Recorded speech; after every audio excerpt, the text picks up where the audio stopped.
All right, y'all, what's going on today? This is just another civilian, another practical, political civilian, whatever, just a civilian today. Coming to y'all with some good news, just an update on the HPA and the SHORT Act. SHORT Act is supposed to be added in soon, and they're saying if it does get added in, it's more of a 50% chance of passing. And then the SHORT Act involves these things and stocks. So this is a pistol brace and stocks.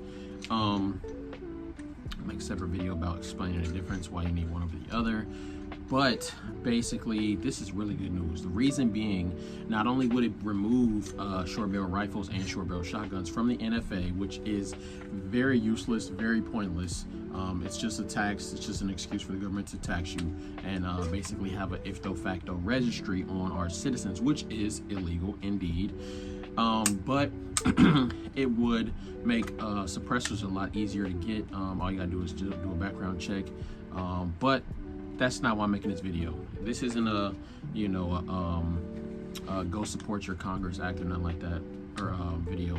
So, but if you want this to pass, if you want to get suppressors easier, make them not a registered item with the NFA, as well as short barrel rifles and short barrel shotguns,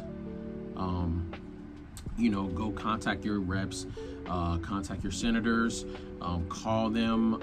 I don't have the number to the switchboard to the hotline, but VSO VSO Gun Channel has one, has references, Guns and Gear, Guns and Gadgets, even I think AK Operators Union made a video about it. So, contact your local reps, your senators, tell them that you want the HPA Hearing Protection Act to pass and you want the SHORT Act. Stop harassing our rifle act, our rifle. I don't remember the rest, but yeah, that's what it's, basically the SHORT Act gets short barrel rifles, short barrel shotguns. But the good news is that if it does make it to the House and it passes, not to the House, if it makes it up to, the president's desk once it passes the House, which I think it will, and it gets passed, this is what that will mean. It will basically make short barrel rifles and short barrel shotguns very obtainable for the average person.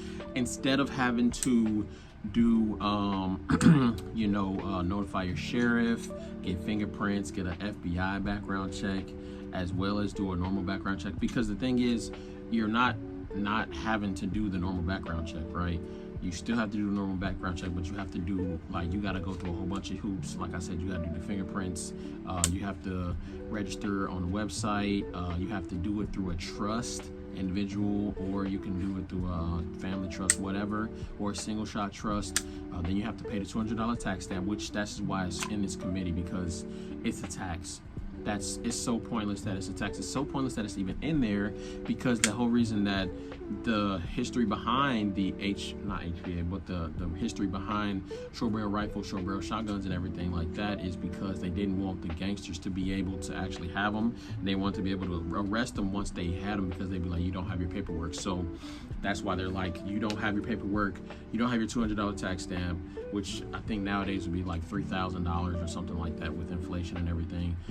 But that being said, what would that mean when that passes?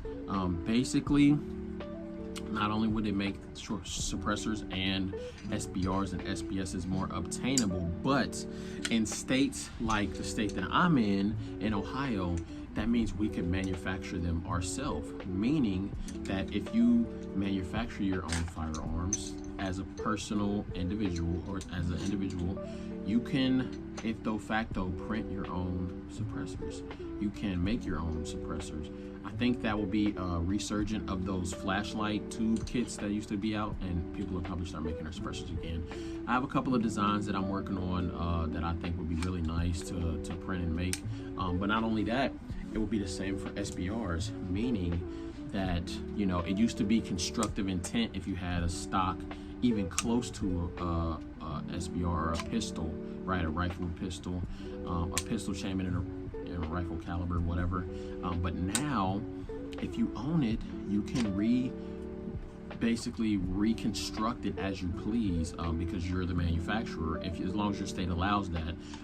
In Ohio, our state does allow us to manufacture our own firearms.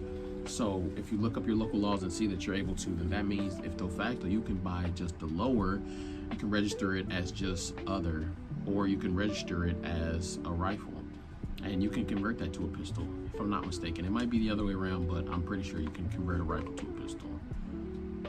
No, pistol to a rifle, sorry. But that's not going to be void. That's going to be void because it's not going to matter anymore, because now you can just buy a pistol lower and just throw stock on it with angle vertical grip. Literally, that's the only difference between a short barrel rifle and a short barrel pistol, is the stock and a vertical grip. Does that make any sense to y'all? Like, they're afraid of stocks and vertical grips?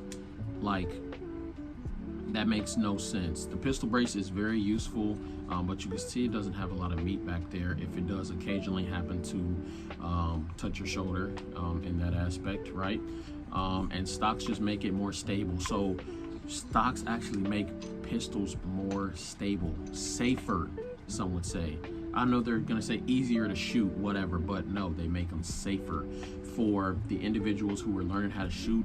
If they have a shorter barrel rifle and they choose to shoot a shorter barrel rifle, because let's be honest, I think there are more short barreled rifles in circulation than there are rifles, like longer barrel rifles. Like, there are more AKs, like short barreled AKs, with or without pistol braces in circulation than there are rifles, in my opinion, my personal opinion, especially ARPs. I've been seeing a really big circulation of ARPs, included with the new, the surge of the FRTs and all of that stuff. So everybody wants to run them, and they will be a lot safer. Trust me, they would be a lot safer if people ran them with vertical grips. They could get more control, more grip on that front, and if they ran them with stocks, because they could get less wobble when they're shooting it. So you can imagine how stable and how sturdy you can actually teach new shooters how to shoot, and especially like with calibers like the 300 Blackout, where the shorter powder, or the shorter rifles are getting full powder burn and everything out of shorter barrels, more compact and everything like that. Of course, people will be like, well, it's easier for mass shooters and blah blah blah. Mass shooters are gonna use anything. If you ban all guns, they'll use knives. They'll use guns. Bombs. Like, they'll use Molotov cocktails. We ban everything. Like, criminals by definition don't follow the law. So why are law-abiding citizens always being punished when criminals don't follow it? But this is good news that it passed the House. Now it's headed to the Senate, and I think it has a good chance of passing. But still, guys, call your reps, please. Call your reps, bug them. This is supposed to be going to a vote on July 4th. So until July 4th, call them every day. Keep the pressure up, guys, because if this passes, this is a once in a lifetime opportunity for this to pass. Even if it passes by one vote, the president already said he would sign it. He's not gonna, change it or nothing like that. He already has stuff in this bill that he wants to pass right away. So, we're not trying to be sneaky or nothing. It's obviously public knowledge to everything that's in the books and all of that on this. But yeah, I think this has a good chance of passing, but we do need you guys' help. So everybody who's watching this video, tag somebody who you want, or share it, send it, whatever.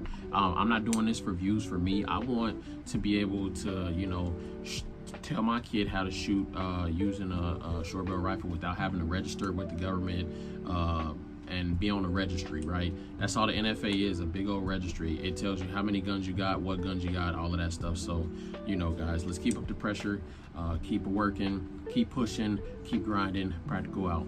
Peace.